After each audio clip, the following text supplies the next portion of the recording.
Welcome to This Old Mold. This is our mold series talking about mold. And today I'm going to talk to you about the myths associated with mold and the most common one. People constantly refer to black mold. Okay, there is no mold that is black mold. They all have very difficult names to pronounce. Penicillium aspergillus, smuts is an easy one. Chitonium is another one.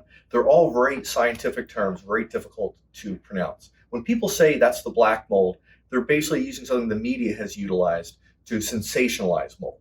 Okay, people will also say is that toxic mold? Sometimes they even combine black and toxic mold together to make it really sound scary. There is no mold called toxic mold.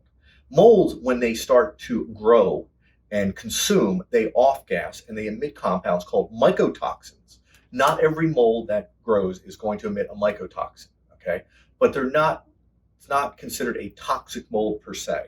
So when you're dealing with someone saying black toxic mold, they're trying to give you a trigger or a driver or a sales tactic, more or less, to say you need to do something with it, okay? I say welcome to this old mold. Do you know why?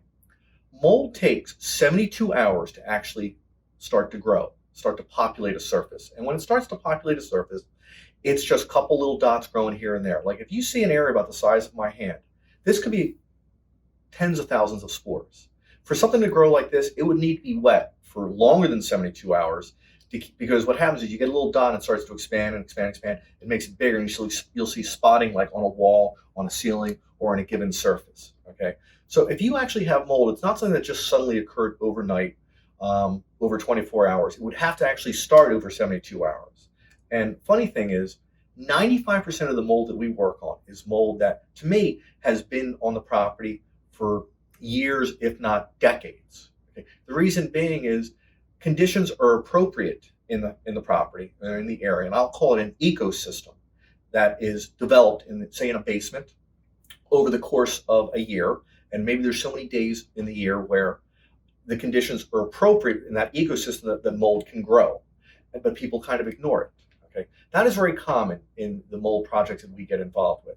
There certainly are the mold projects where someone had like a water leak, they fixed it, and they fixed the water leak, but they didn't fix the mold, say, behind the sheetrock. Okay, and then we find it, say, years later. It's not actively growing, but we know that there was a plumbing leak, and we test behind a wall and we find it, and it's something they never addressed. But quite frankly, it's normally visibly apparent. Okay, not because it's black in color. It could be gray, it could be white, it could be purple, it could be green. But we note it in unfinished spaces such as basements, attics, and crawl spaces. Okay, the truth of it is with mold, most homes will have it in some place one way or another. In your bathroom, obviously, it's a very humid environment.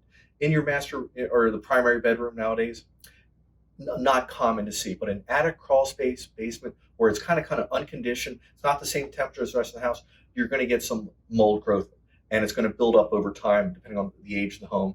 And how's it going to be discovered? Most likely discovered because maybe the occupants are getting sick. You're selling the house and it's coming up in one of the inspections. But certainly if anyone comes across mold on your property and they tell you it's black toxic mold, it's really something they're trying to fear you or scare you into. I will tell you from doing inspections for a couple decades, we do charge for inspections because you're asking for a professional opinion. There's definitely many individuals, small companies who work out of a house who would come out and say, I will inspect for free. And you have to keep in mind, if you're getting free advice, is the advice benefiting you or is it benefiting the individual or the company who's giving you that advice? Because typically free advice turns into, hey, you need to do something and you need to hire that company to do that type of work. These are the most common complaints that we get from people. They were scared that it was black toxic mold. And when I do testing of it and I show them the lab sheet and none of the molds on there, even the molds that aren't detected, are not listed as black or toxic. It comes back and resonates with people, and maybe I was giving some misinformation. If you want accurate information on mold, feel free to give our office a call. Thank you for your time.